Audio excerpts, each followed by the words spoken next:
요한복음 20장 1절에서 29절까지 말씀을 제가 대표로 봉독합니다.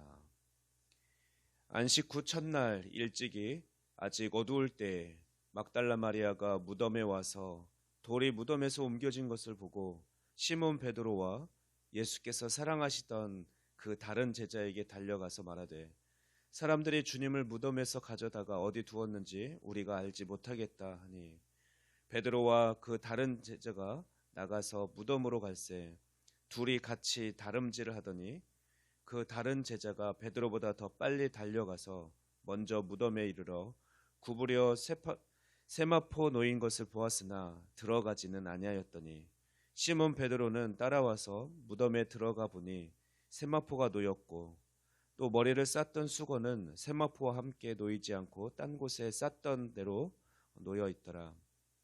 그때에야 무덤에 먼저 갔던 다른 제자도 들어가 보고 믿더라. 그들은 성경에 그가 죽은 자 가운데서 다시 살아나야 하리라 하신 말씀을 아직 알지 못하더라. 이에 두 제자가 자기들의 집으로 돌아가니라. 마리아는 무덤 밖에 서서 울고 있더니 울면서 구부려 무덤 안을 들여다보니 흰옷 입은 두 천사가 예수의 시체 누였던 곳에 하나는 머리편에 하나는 발편에 앉았더라. 천사들이 이르되 여자여 어찌하여 우느냐. 이르되 사람들이 내 주님을 옮겨다가 어디 두었는지 내가 알지 못함이니이다. 이 말을 하고 뒤로 돌이켜 예수께서 서 계신 것을 보았으나 예수이신 줄을 알지 못하더라. 예수께서 이르시되 여자여 어찌하여 울며 누구를 찾느냐 하시니 마리아는 그가 동산지기인 줄 알고 이르되 주여 당신이 옮겼거든 어디 두었는지 내게 이루소서. 그리하면 내가 가져가리이다. 예수께서 마리아야 하시거늘 마리아가 돌이켜 히브리 말로 라보니 하니 이는 선생님이라는 말이라. 예수께서 이르시되 나를 붙들지 말라. 내가 아직 아버지께로 올라가지 아니하였노라. 너는 내 형제들에게 가서 이르되 내가 내 아버지 곧 너희 아버지 내 하나님 곧 너희 하나님께로 올라간다 하라 하시니 막달라 마리아가 가서 제자들에게 내가 주를 보았다 하고 또 주께서 자기에게 이렇게 말씀하셨다 이르니라. 이날 곧 안식 후 첫날 저녁 때에 제자들이 유대인들을 두려워하여 모인 곳에 문들을 닫았더니 예수께서 오사 가운데 서서 이르시되 너희에게 평강이 있을지어다. 이 말씀을 하시고 손과 옆구리를 보이시니 제자들이 주를 보고 기뻐하더라. 예수께서 또 이르시되 너희에게 평강이 있을지어다. 아버지께서 나를 보내신 것 같이 나도 너희를 보내노라. 이 말씀을 하시고 그들을 향하사 숨을 내쉬며 이르시되 성령을 받으라. 너희가 누구의 죄든지 사하면 사하여질 것이요 누구의 죄든지 그대로 두면 그대로 있으리라 하시니라. 12 제자 중에 하나로서 디두모라 불리는 도마는 예수께서 오셨을 때에 함께 있지 아니한지라. 다른 제자들이 그에게 이르되 우리가 주를 보았노라 하니 도마가 이르되 내가 그의 손에 못자국을 보며 내 손가락을 그 못자국에 넣으며 내 손을 그 옆구리에 넣어보지 않고는 믿지 아니하겠노라 하니라. 여드레를 지나서 제자들이 다시 집 안에 있을 때에 도마도 함께 있고 문들이 닫혔는데 예수께서 오사 가운데 서서 이르시되 너희에게 평강이 있을지어다 하시고 도마에게 이르시되 내 손가락을 이리 내밀어 내 손을 보고 내 손을 내밀어 내 옆구리에 넣어보라. 그리하여 믿음 없는 자가 되지 말고 믿는 자가 되라. 도마가 대답하여 이르되 나의 주님이시요 나의 하나님이시니이다. 예수께서 이르시되 너는 나를 본고로 믿느냐? 보지 못하고 믿는 자들은 복되도다 하시니라. 아멘. 네. 예수님이 부활하셨습니다. 오늘 본문은 예수님 부활의 증인들이 기록되어 있습니다. 시간의 흐름에 따라서 살펴보면 이제 안식일이 끝나고 그 첫날 새벽에 아직 어두울 때에 막달라 마리아가 가장 먼저 무덤을 찾아옵니다. 그런데 예수님의 무덤을 막고 있어야 할 돌들이 돌문이 열려 있는 것을 발견하고는 이내 베드로와 요한을 데리고 옵니다. 무덤에 더 빨리 도착한 것은 요한이었으나 무덤 안에 들어간 것은 베드로입니다. 베드로가 살펴보니 예수님을 쌌던 세마포가 놓여 있었고 또 그 머리를 쌌던 수건도 싸기 전의 모습으로 잘 개켜져 있었습니다. 이것은 예수님이 어느 누군가에 의해서 시신이 옮겨진 것이 아니라 예수님 스스로 세마포를 벗었으며 또 머리 수건을 잘 정리해 두셨음을 의미합니다. 만약 누군가 예수님의 시신을 훔쳐갔다면 세마포가 쌓여 있고 또 머리 수건이 있는 채로 급하게 시신을 옮겼을 것입니다. 따라서 세마포와 또한 잘 정리된 머리 수건은 예수님의 부활에 대한 간접적인 증거가 됩니다.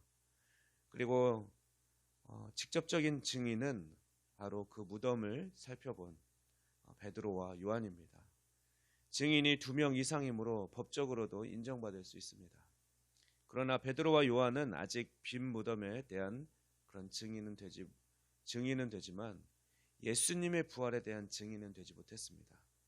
그러니까 베드로와 요한도 역시 여전히 누군가가 예수님의 시신을 옮겼을 것이다, 가져갔을 것이라고 생각할 수 있다는 거죠. 왜 그렇게 우리가 생각할 수 있냐면 예수님께서 부활하실 것을 말씀하셨던 것을 그 두 사람은 아직 기억해내지 못하고 있었기 때문입니다. 그래서 이들은 빈 무덤만 확인하고 그냥 실망한 채 누가 옮겨갔을 것이다 라고 생각하고 집으로 들어간 것입니다. 그런데 이제 무덤에 남아서 예수님의 시신이 사라진 것을 슬퍼하며 울던 막달라 마리아는 가장 처음 부활의 예수님을 목격한 자가 됩니다. 마리아는 흰옷 입은 두 천사를 만나 또 예수님의 부활 소식을 듣습니다. 그리고 곧 뒤를 돌아보니 예수님이 서 계셨습니다.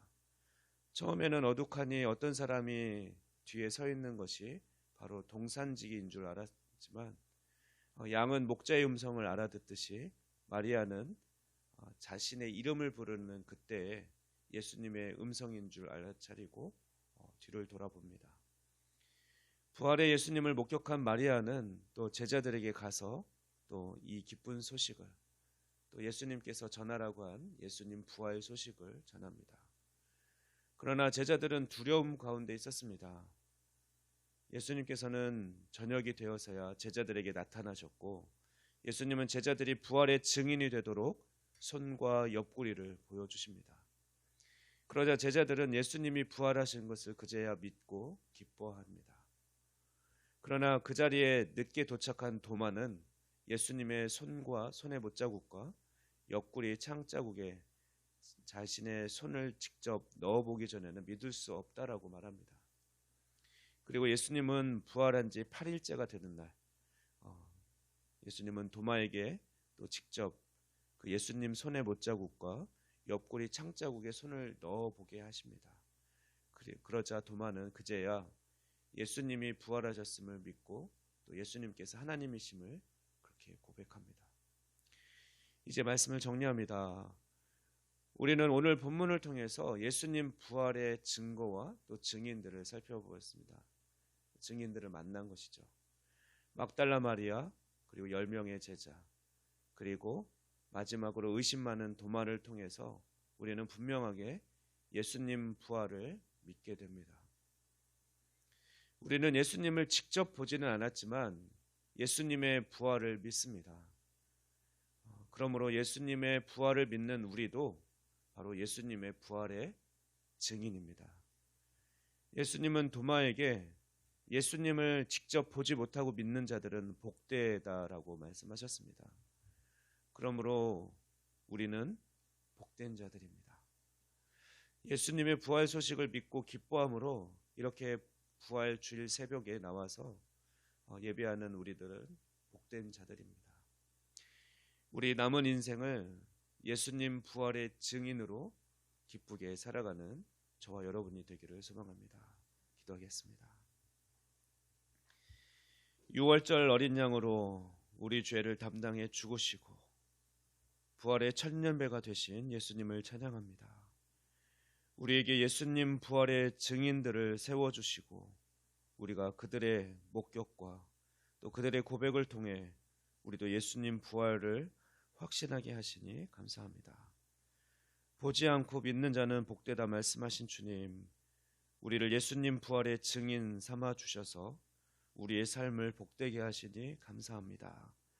오늘 이 기쁨과 이 소망 또 감사함으로 예배하고 찬양하는 우리가 되게 하시고 또한 우리의 예배를 주님 기쁘게 받아 주시옵소서. 감사드리며 이 모든 말씀 우리 주 예수 그리스도의 이름으로 기도하옵나이다. 아멘.